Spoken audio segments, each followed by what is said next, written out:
Hello, my love. I find myself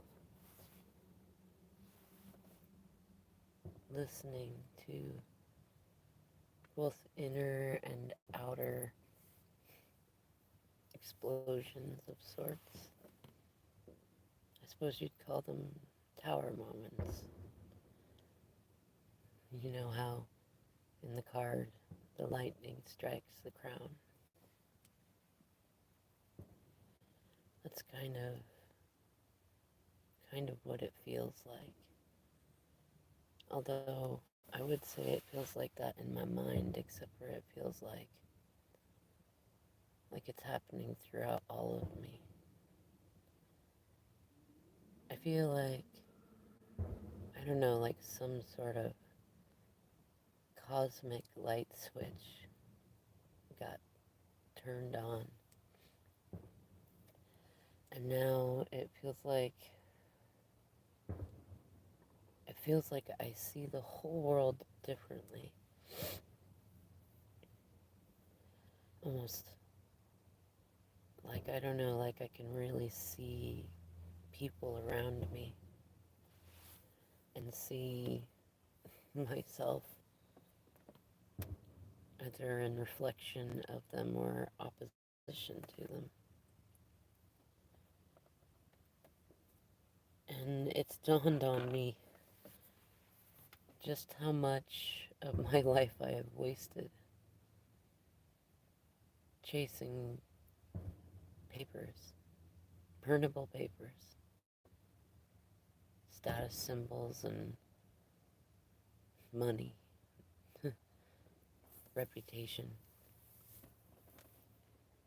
And I feel like I can see many futures laid out before me, and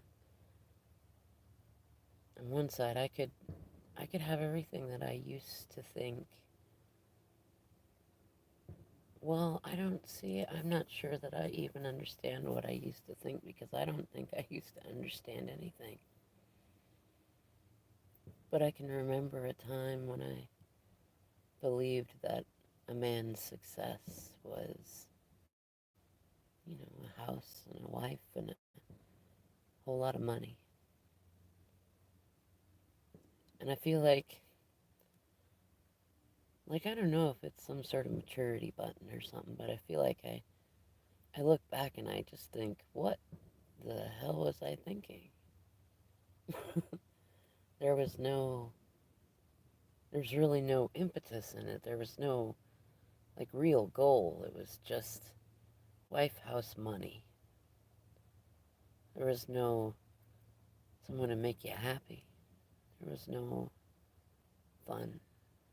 There was no goal to become a rock star. Wasn't any of that. And I can remember telling you about how I had wanted to go to college before, when I was a lot younger. And I know I'd given you the impression that I'd had all these lofty goals in my mind that I had intended to achieve, that I'd just been held back by, oh, I don't know what you would call it, something fancy, like attachment traumas.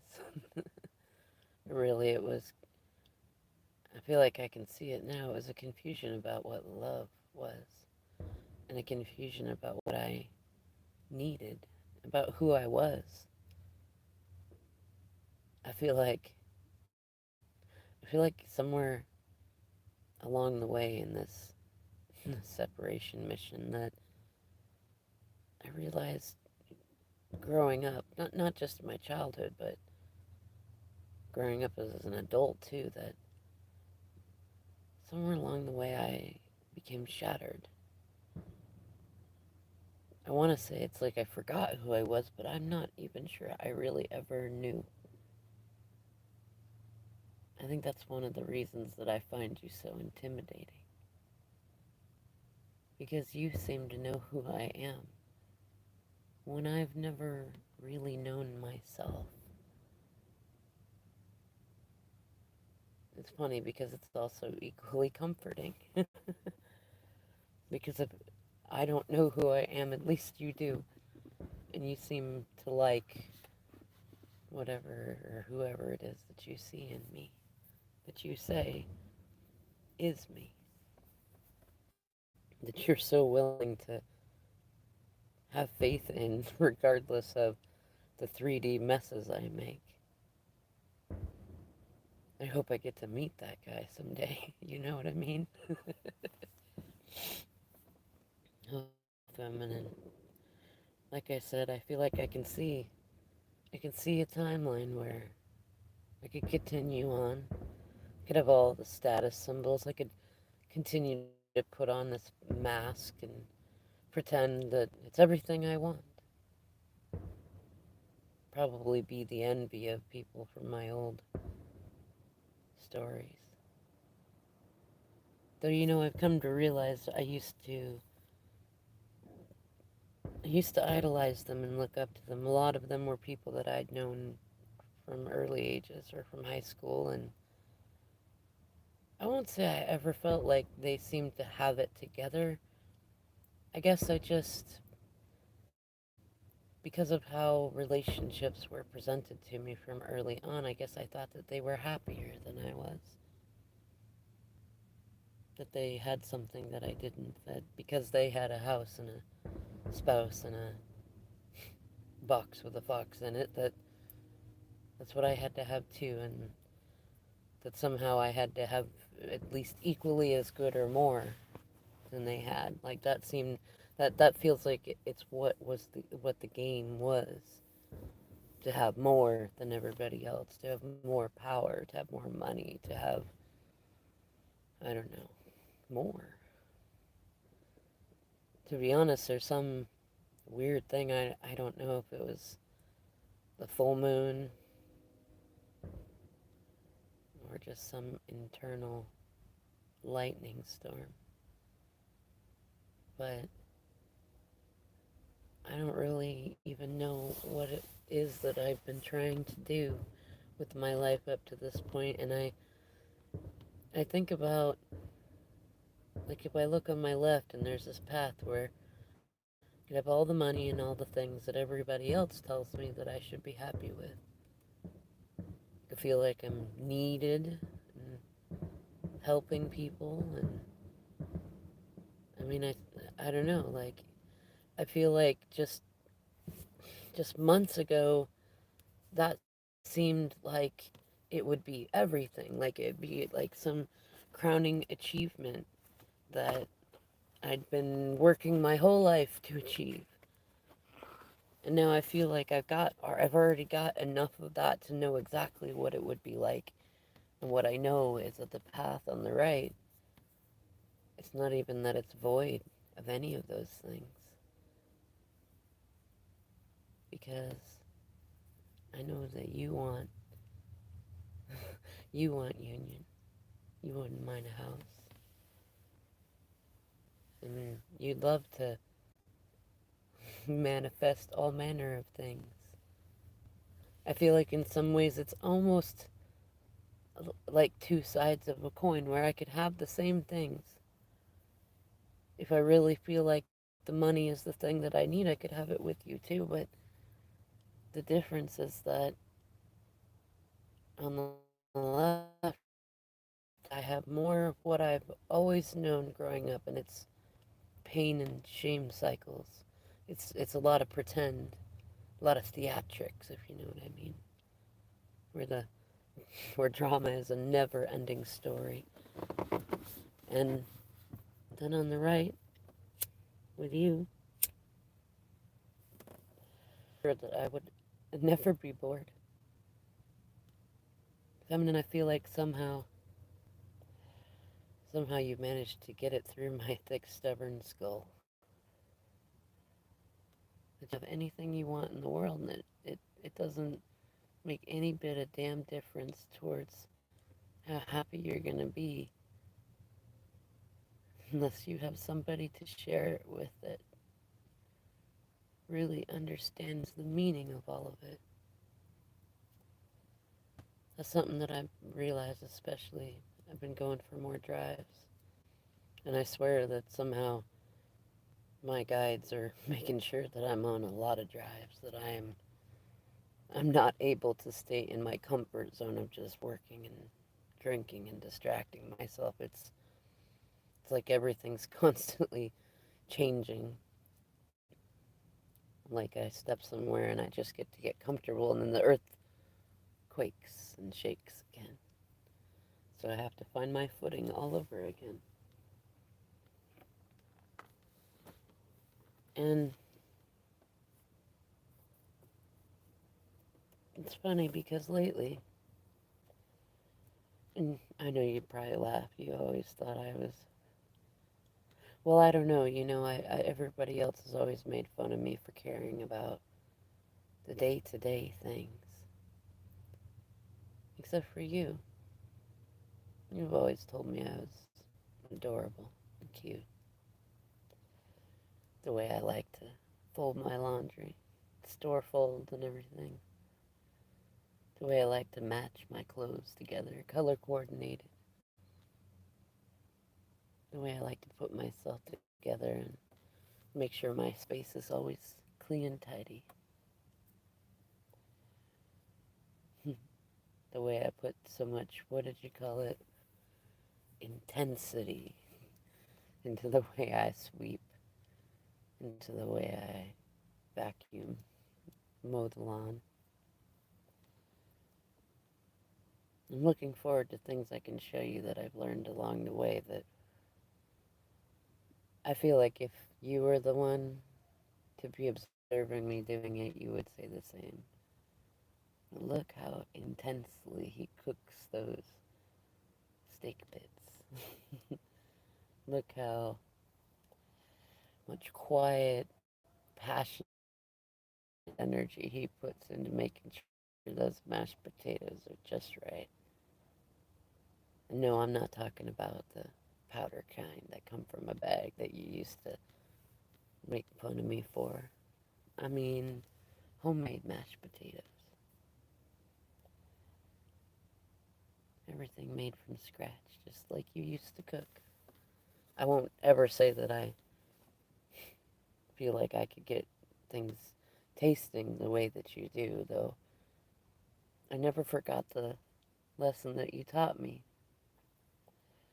The little notes you used to leave around about how love is the most important ingredient in anything you're cooking. And you're so right. It's funny because I never had a thing against cooking, you know that, but I never pictured myself either being in a life where I would need to do it a lot or wanting to do it. Though, I suppose there was a point in time too, and I'd still laugh at myself for as much as I resisted you.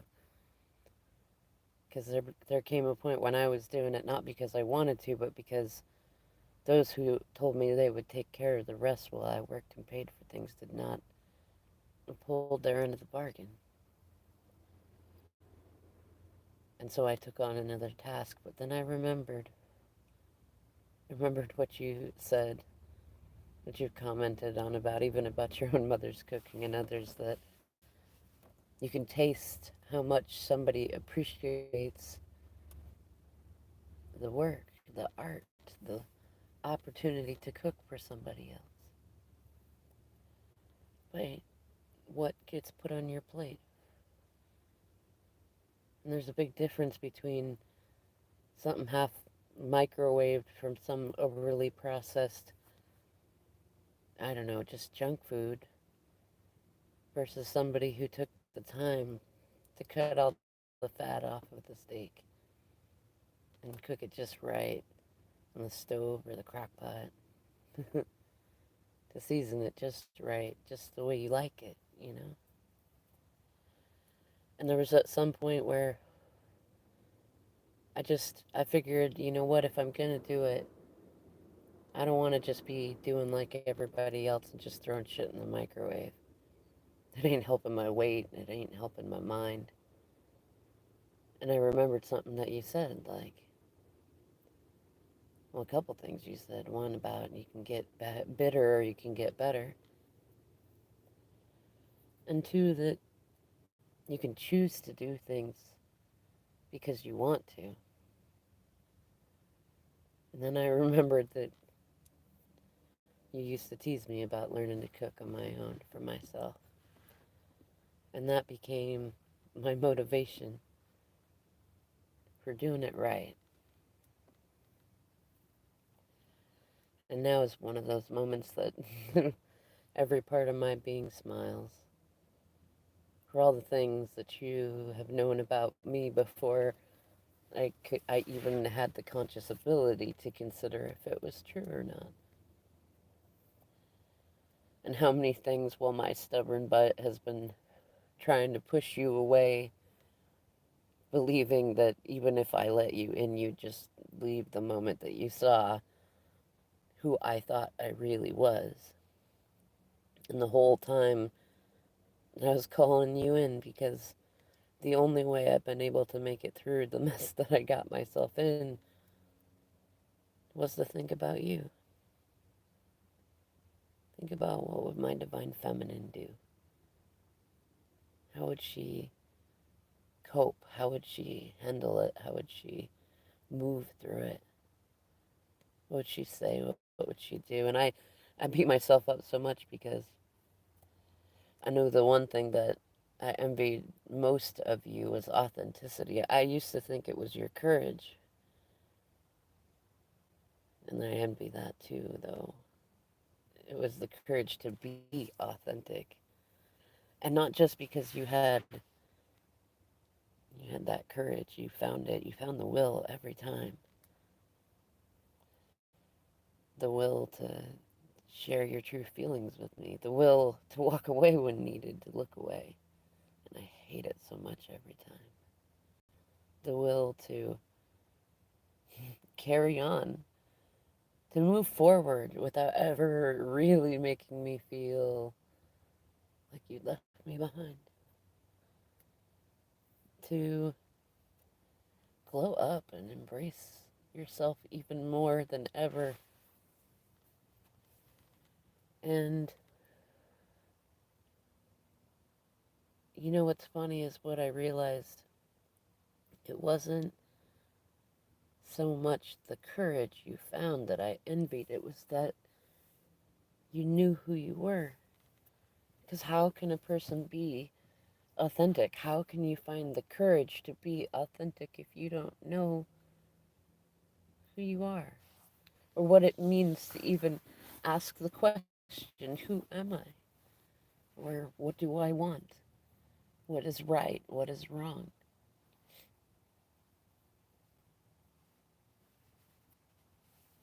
It's something to envy for sure. I don't know, feminine though. I I feel like I can feel you giggling at me just for sitting here. I mean, if you really can sense any amount of my thoughts, you probably, I don't know how you do it, you probably get some sort of synchronicities or something about how I want to do the laundry with you, how I want to cook in the kitchen with you, especially on the holidays, how I want to ask you how you'd want to do the yard and then help you in the garden. I remember you used to like the gardening so much, and there was a part of me that always wanted to come out and learn and do it, and another part of me that always was, you know me, is always there's something more important to do, or I gotta worry about what the neighbors might think if I don't edge the corner of the yard just right, you know. Me and my silly concerns. But now I find myself looking around, and I feel like even though I'm surrounded by people, I feel like, I don't know, like they're not real people, like they're just money walking around in human suits. Some sort of weird thing like that. I had a weird dream that was something like that. And it feels like I'm surrounded by all this material stuff, and I'm looking at it going, why aren't you happy, masculine? You're so strong now, and nobody can get to you, and you got the money in. It may not be going where you want it to go, and it may not be making your dreams come true, but isn't that what you said you wanted? I remember how arrogant and stubborn I was as I left. Need my garage, need my own house, need to feel like a man before I can be your man all the way. And then all the excuses I made every time I tried to turn it around and say it was you, say you rejected me, say you weren't showing enough effort, weren't showing up, anything I could think of. It definitely dropped. Something in me, I feel like something in me cracked wide open like a, I don't know, some crazy magic movie where there's some like cursed chest where you have to try to get it open so you can destroy what's inside, but the minute that you open it up, like this beast like of tangles and vapors and illusions pops out, and like I feel like that in some ways is what happened with me, and like all of my darkness is just, I don't know, what's that old myth, like Pandora's box, they just took me over. And now I feel like feminine, I feel like in the craziest way I've been through the biggest battles I've ever been through, and none of them looked like I ever thought that they would, and now I'm exhausted.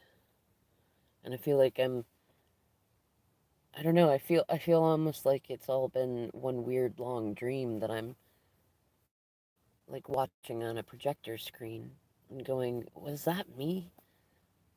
Did I really do that stuff?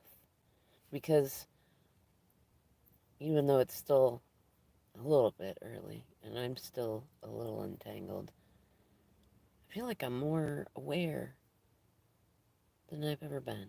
And I feel like I'm looking back at all the stuff I did and thinking about all the stuff that you did and said and thinking, why was I such a fool?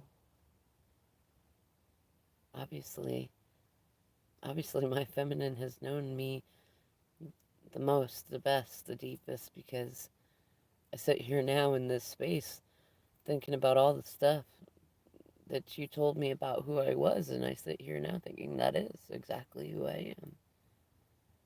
May not be who I've been acting like, and that's the strange part for me. Though I can still, I don't know, feminine. There's a lot of new feelings and thoughts and presences. And I hope, I don't know, I feel like I hope that I'm able to get my words together because there's a lot that I'm going to say to you soon. I'm not sure how soon, but I'm kind of trying not to take life so seriously because I feel like that's part of where I got it wrong, so to speak.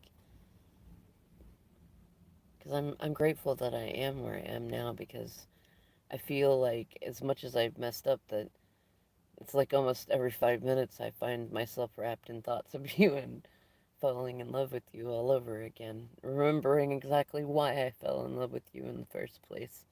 Because I was in a very similar mess then too, as I'm sure you remember.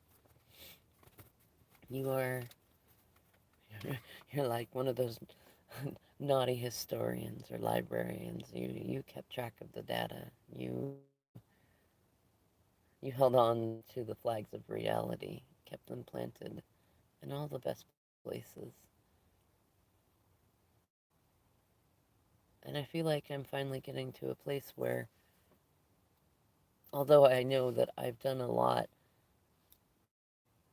that I was holding against myself for a long time as being the exact reasons why I shouldn't go anywhere near you and I shouldn't, that I didn't deserve you, that I would only hurt you more, and all the things.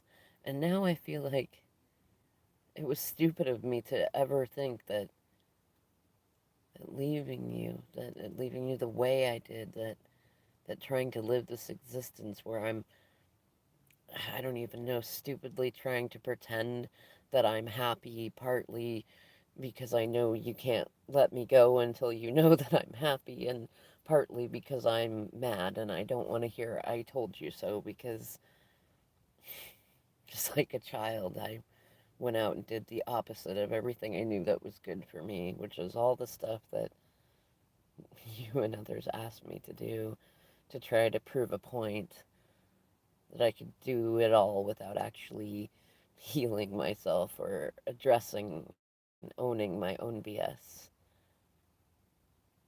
And somehow, I don't know how it is, but you got to me, and now I feel like even I kind of find myself a little bit adorable for that. I don't know, feminine, be prepared for communication. I have no idea how well you're going to receive it or not, but I'm going to do it anyways. I think I think you used to say something like that. Say, fuck it, let's try it and see what happens. So,